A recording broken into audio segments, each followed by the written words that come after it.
President Love, Governor Brown, Chairman Heilbron, Dr. Lowe, trustees, fellow graduates, ladies and gentlemen.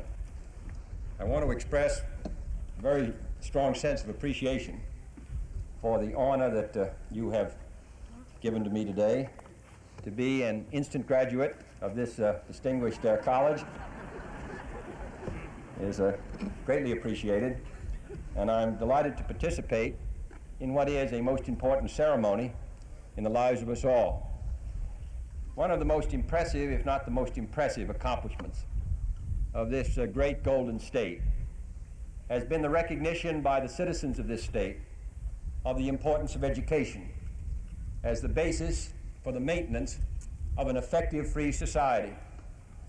This fact was recognized in our earliest beginnings at the Massachusetts Bay Colony, but I do not believe that any state in the Union has given more attention in recent years to educating its citizens at the highest level, at the doctoral level, graduate level, in the colleges, state colleges, the junior colleges, the high schools, the grade schools. You recognize that a free society places special burdens upon any free citizen. To govern is to choose, and the ability to make those choices, wise and responsible and prudent, requires the best of all of us. No country can possibly move ahead, no free society can possibly be sustained unless it has an educated citizenry whose qualities of mind and heart permit it to take part in the complicated and increasingly sophisticated decisions that pour not only upon the President and upon the Congress, but upon all the citizens who exercise the ultimate power.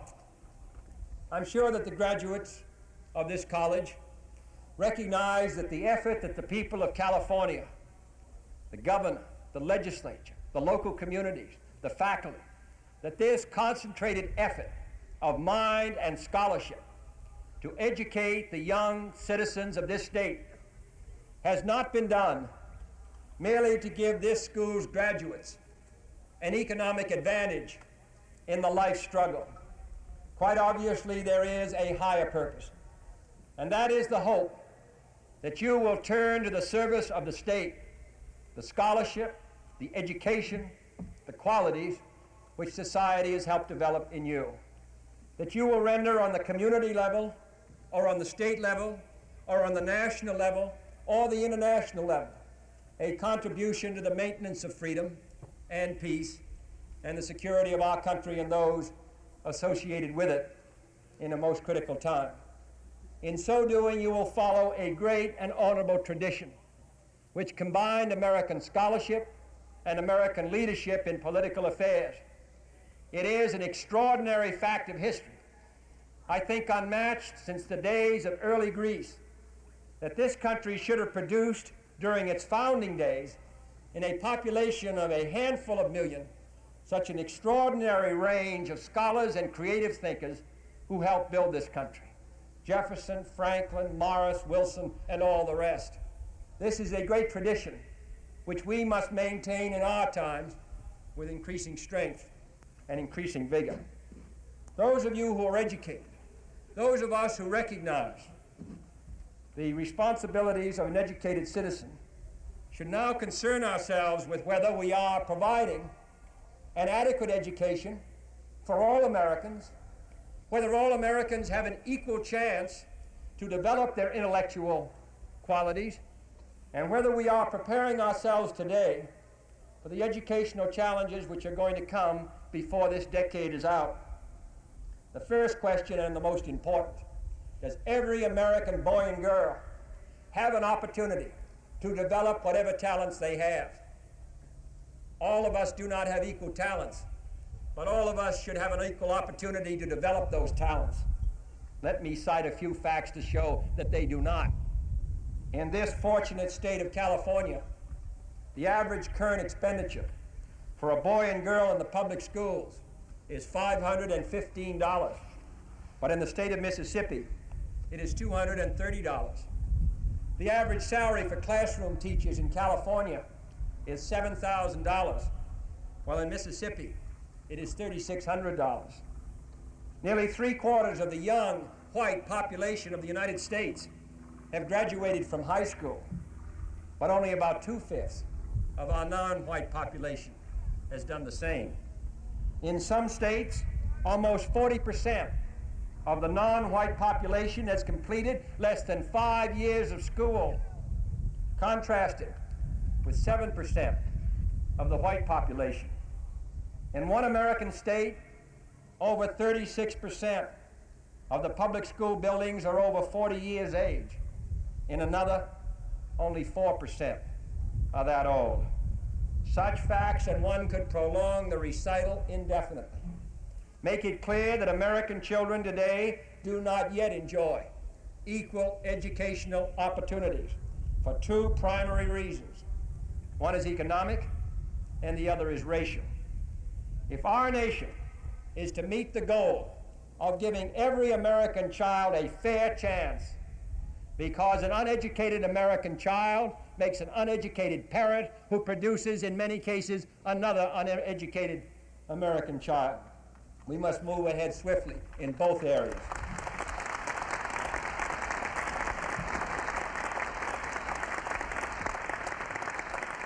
And we must recognize that segregation in education, and I mean de facto segregation in the North, as well as the proclaimed segregation in the South, brings with it serious handicaps to a large proportion of the population. It does no good, as you in California know better than any, to say that is the business of another state. It is the business of our country, and in addition, these young, uneducated boys and girls know no state boundaries, and they come west as well as north and east, and they are your citizens as well as citizens of this country. The second question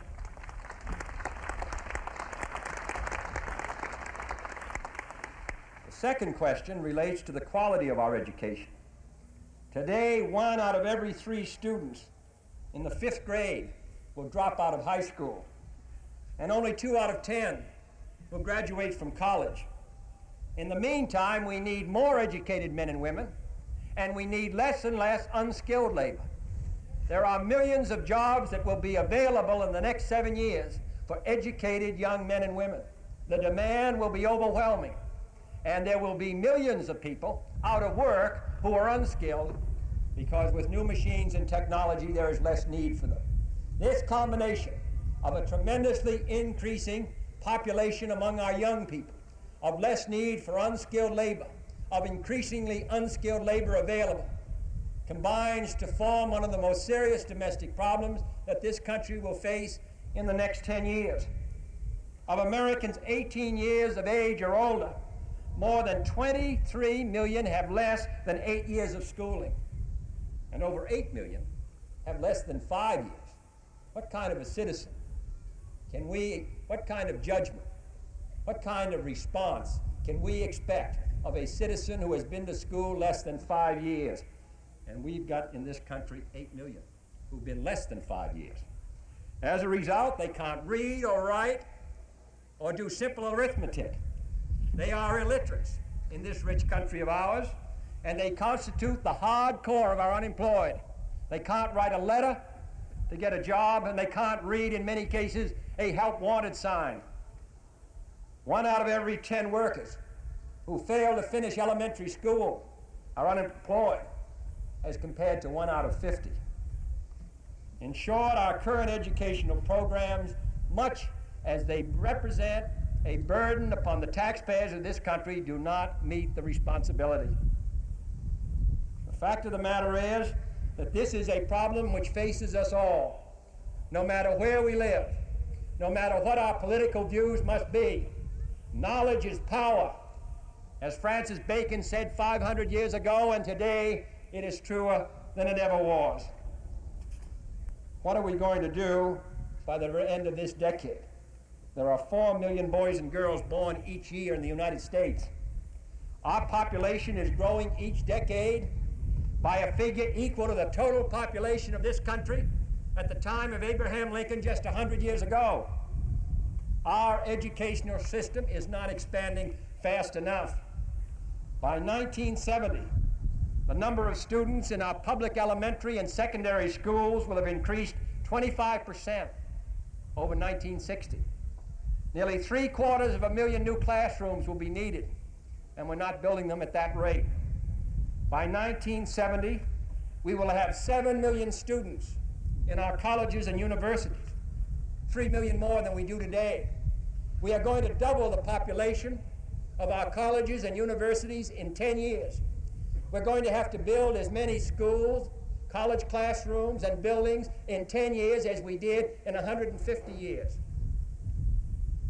By 1970, we will need 7,500 PhDs in the physical sciences, mathematics, and engineering. In 1960, we graduated 3,000. Such facts make it clear that we have a major responsibility and a major opportunity, one that we should welcome, because there is no greater asset in this country than an educated man or woman. Education is the responsibility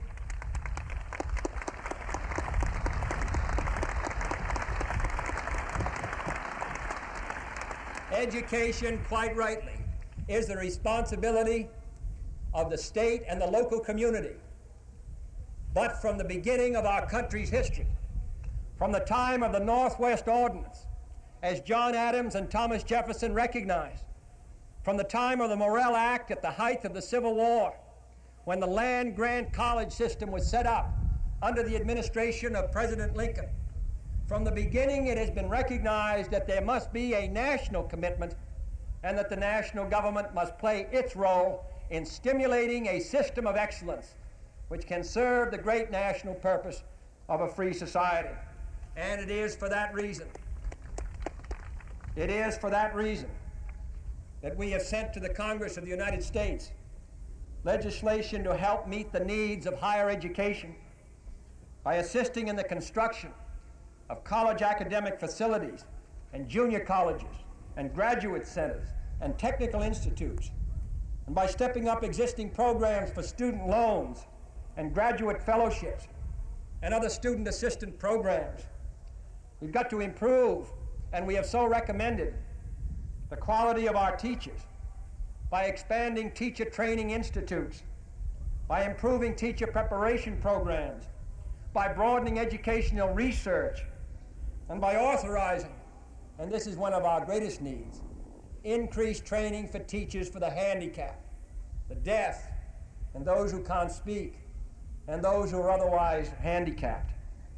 And it's designed to strengthen public elementary and secondary education through grants to the states for better teachers' salaries, to relieve critical classroom shortages, to meet the special educational problems of depressed areas, and to continue and expand vocational education and counseling.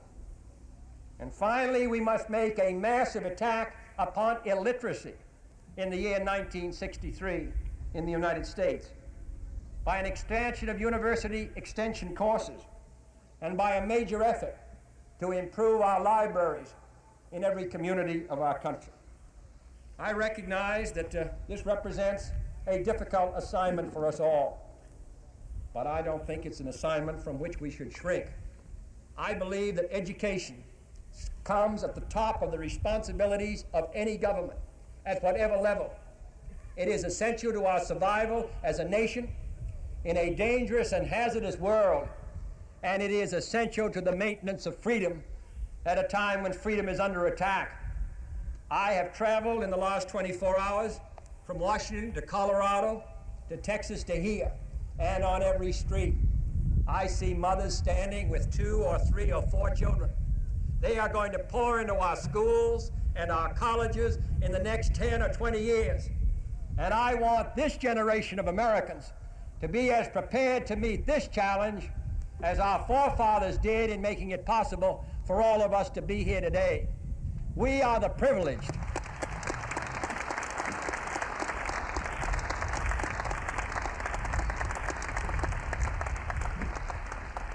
We are the privileged, and it should be the ambition of every citizen to express and expand that privilege so that all of our countrymen and women share it.